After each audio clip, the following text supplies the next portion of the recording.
Hola personas queridas, amantes de la literatura y del arte. Me llamo Adriana, soy brasileña y me desempeño como profesora de español y literatura para extranjeros. En esta clase de hoy les hago una invitación para que podamos reflexionar sobre este tema. Romanticismo o postromanticismo, donde se ubica la literatura de Gustavo Adolfo Bécquer. Pues les voy a presentar un breve análisis de la introducción sinfónica de la obra Rimas. Desde luego les digo que con esta clase no tengo ninguna intención de traerles una respuesta única en tono unísono, pues este es un tema bastante complejo y para que podamos contestarlo tenemos que investigar mucho más. Pues si les gusta esta clase, les pido por favor que la compartan con sus seres queridos, que suscriban a mi canal y si es posible no se olviden darme un like como motivación. ¿Vale? Sigamos adelante. Y entonces la pregunta que aquí está es ¿quién fue Bécquer? Tal vez la mejor pregunta sería ¿quién es Bécquer? Porque es un artista inmortal, inolvidable y sigue su memoria más viva que nunca. Pues Bécquer fue o es, como prefieran, un escritor sevillano que vivió entre 1836 y 1870. Entonces, pues murió muy jovencito, con solamente 34 años y escribió cuentos, leyendas, poemas, teatros. Es considerado uno de los últimos poetas del romanticismo y su inmortal obra, Rimas y Leyendas, se volvió conocida por el resultado, miren qué interesante, de la recopilación de los poemas que la componen, que fue llevada a cabo por sus amigos tras la muerte del autor sevillano.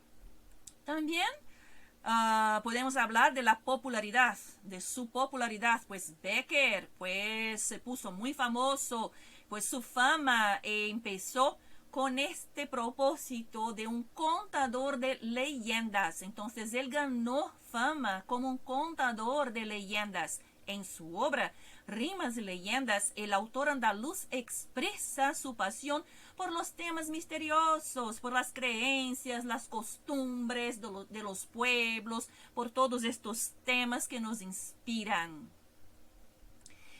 Y entonces, un poquito más sobre Rimas y Leyendas. Podemos decirles que, para que tengan una idea de cómo la obra, cómo fue, digamos, construyendo su obra, el poeta andaluz llegó a viajar por varias partes de España. Entonces él llegó a viajar por varias partes de España, recopilando historias de las tradiciones populares. Y muchas de estas historias han llegado hasta los días actuales, como por ejemplo el Monte de las Ánimas. Me parece muy interesante comentarles que esas historias eran leídas habitualmente durante la noche de Todos los Santos. Y también, ¿qué podemos decir? Entonces, ahora, ¿romanticismo o postromanticismo? Esta es la pregunta que les pongo para que podamos ahora adelantar y entrar efectivamente en nuestro tema. Primeramente les voy a poner algunos elementos importantes para que podamos pensar el romanticismo. El escritor de esta época podemos decir que tenía como una sensación de hartazgo a causa del predominio de la razón característica de la Ilustración y la recuperación de la estética clásica promulgada por el neoclasicismo. Yo creo que este sentimiento de hartazgo es muy importante para que podamos comprender el tema del romanticismo, ¿vale? Se trata de un movimiento cultural que puso de relieve los sentimientos y las emociones que, de cierto modo, fueron arrinconados durante casi todo el siglo XVIII a causa justamente del movimiento de la Ilustración, a causa de la razón pragmática como se proclamaba en esta época. Entonces, algunas características del romanticismo. Aquí podemos decirles que observamos que los poetas, los escritores de esta época, ellos proponen como un grito a la libertad y a la conciencia del yo, como una especie de respuesta al mundo pragmático de la razón. Justo esto que les estaba comentando en la diapositiva anterior. Indica entonces un cambio de perspectiva, ¿sí? Un cambio necesario en la sensibilidad y el gusto de la manera como lo sentimos, así como sentimos nuestra experiencia en este mundo. Entonces, el romanticismo me parece ser así como una apuesta para el yo subjetivo por medio de la exaltación de las emociones y del universo de los sueños, el universo onírico. Hay, por lo tanto, el regreso al pasado, al folclore, a las creencias, a las costumbres y a las manifestaciones del pueblo con sus tradiciones. Y estos son elementos valiosos para la búsqueda de la individualidad, que es, claro, una marca del romanticismo. Y entonces vamos a observar cómo esto funciona en el texto de Becker. Primeramente me gustaría decirles que las citas las he tomado del video que les he grabado, ¿vale? En el que hago la lectura de la obra Introducción Sinfónica, esta obra Rimas de Becker. Así que les dejo el enlace para que puedan acompañar el texto si es, como digo, si es necesario para que puedan comprender esta clase. Entonces, el yo en la narrativa de Becker, aquí nosotros podemos observarlo de una manera detenida.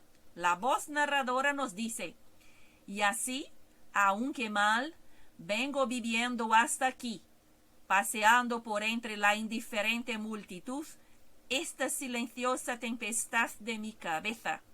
Así vengo viviendo, pero todas las cosas tienen un término, y a estas hay que ponerles punto. Muy interesante, ¿verdad? Porque me parece que esta cita ilustra lo que les estaba comentando antes. O sea, el escritor del romanticismo propone una especie de ruptura, ¿dale? Que se va a romper con la razón pragmática. Entonces, el sentimiento del yo subjetivo, de esta presencia del yo, aflora de una manera muy, muy misteriosa y muy intensa. Y esto lo podemos percibir, por ejemplo, en las marcas de ícticas de esta cita.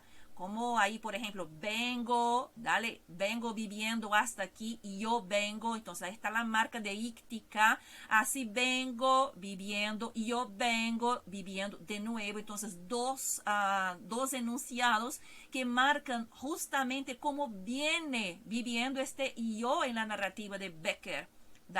Delante de este mundo, delante de esta silenciosa tempestad que se forma en su cabeza. También he seleccionado esta cita que me parece muy interesante para que podamos observar este yo subjetivo. La voz narradora nos dice, por los tenebrosos rincones de mi cerebro, acurrucados y desnudos duermen los extravagantes hijos de mi fantasía, esperando en silencio que el arte los vista de la palabra para poder presentarse decentes en la escena del mundo. Entonces, tenemos aquí la presencia de este yo que se manifiesta por medio de los rincones de su cerebro. Entonces, los rincones de mi cerebro, allí están los extravagantes hijos de mi fantasía. Y en soledad, que es la característica de este yo del romanticismo, esperando en silencio que el arte florezca y los vista de la palabra. Entonces, muy interesante realmente. Aquí les presento otras ideas para que podamos comprender mejor el romanticismo. Podemos decirles que en el romanticismo la realidad se sometía a una especie de filtro y por eso afloraba la perspectiva emocional del poeta. Así nosotros, por ejemplo, hemos visto en la diapositiva anterior. Entonces, este poeta con sentimientos de sufrimiento a flor de piel. El artista se encontraba enamorado de su propia creación artística, así pienso yo, y también de la soledad y del ensueño. El individuo romántico, entonces, ¿cómo se manifestaba? Él se manifestaba de una manera muy emocional. Pues manifestaba el sentimiento de frustración muchas veces, ya que se veía atraído por un ideal como si él estuviera delante de un espejo, cuyo reflejo no podía alcanzar la imagen idealizada del yo. Entonces, he puesto también aquí otra cita que me parece que, digamos que ilustra lo que les estaba comentando antes, cuando la voz narradora nos dice algo así. Pero hay que entre el mundo de la idea y el de la forma existe un abismo que solo puede salvar la palabra. Y la palabra tímida y perezosa se niega a secundar sus esfuerzos. Entonces el sentimiento de frustración me parece que está porque se pone entonces dos mundos en evidencia. Y hay un filtro evidente que se pone también entre este mundo de la idea y el mundo de la forma. Lo que le estaba comentando que tiene que ver justamente con el tema de este mundo pragmático donde se busca de cierto modo romper con esta idea de una pragmática, de una razón pragmática y donde se aflora el sentimiento y la emoción. También por aquí podemos observar una cita muy interesante en la que la voz poética nos dice algo así. La voz narradora, digo, mi musa concibe y pare en el misterioso santuario de la cabeza, poblándola de creaciones sin número a las cuales ni mi actividad ni todos los años que me restan de vida serían suficientes a dar forma. Entonces, ¿quién es esta musa? Pues entiendo que es la propia creación artística, digamos que es el propio quehacer poético, la labor del artista, ¿sí? La labor artística que concibe y pare, da la vida, digamos, que pare, trae a la vida, pero en el misterioso santuario de la cabeza. Entonces, miren cómo es algo bastante singular, algo que viene de este yo subjetivo que se pone realmente ante un dilema, ante la propia dificultad de producción artística, teniendo en cuenta este abismo que les estaba comentando antes entre los mundos. Y entonces comprenda el post-romanticismo, ya que les he hecho la pregunta en el inicio de esta clase. Primeramente, ¿cuáles son las características del post-romanticismo?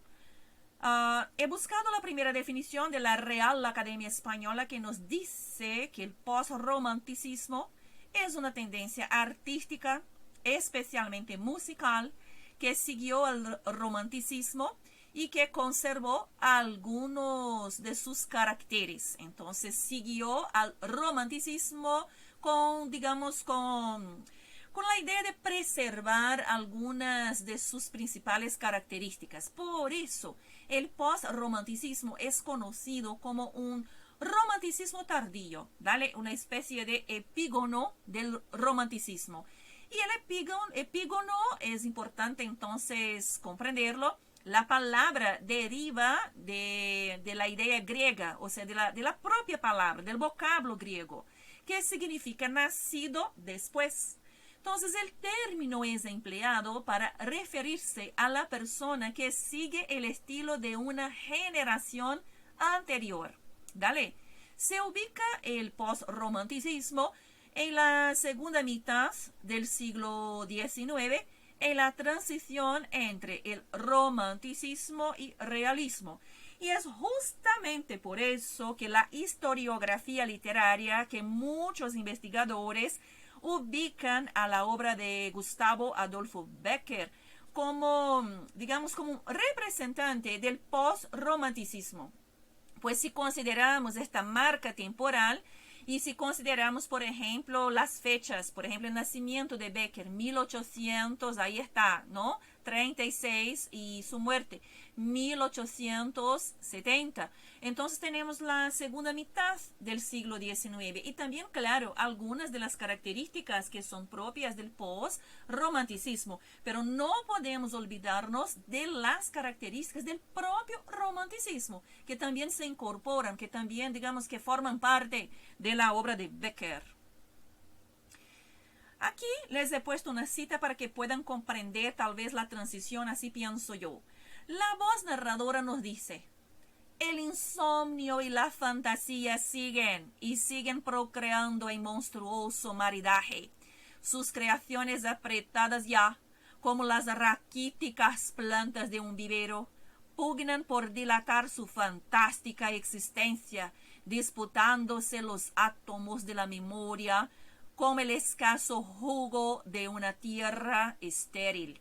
Necesario es abrir paso a las aguas profundas que acabarán por romper el dique, diariamente aumentadas por un manantial vivo.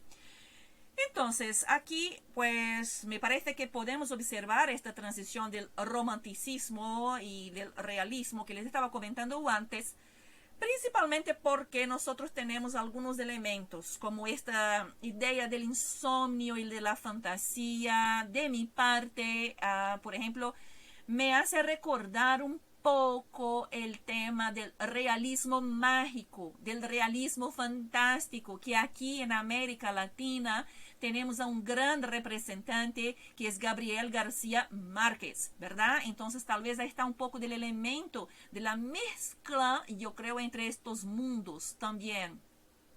También me parece que consigo percibir algo del realismo, tal vez por las figuras, por las metáforas que están en esta cita, como las raquíticas plantas de un vivero. Entonces, sus creaciones apretadas ya como las raquíticas plantas de un vivero. Me parece que también es un enunciado en el que podemos observar algo del realismo, de esta transición que estábamos hablando. Pero entonces, mi gente querida, mi gente que me ha acompañado hasta aquí, eso es todo. Claro que para hablar de la obra de Gustavo Adolfo Bécquer necesitaríamos de mucho más, de una investigación mucho más detenida. Pero me parece que podemos, digamos que, trabajar con esta transición desde que probemos o desde que podamos comprobar en sus textos, digamos, cómo esto funciona. Esta es la literatura o la forma como el análisis literario tal vez pueda manejar el tema. Debemos verificar, debemos evaluar, analizar en sus textos cómo se da esta transición. Así, entonces, que dejo la invitación para que ustedes también se propongan a hacer este ejercicio.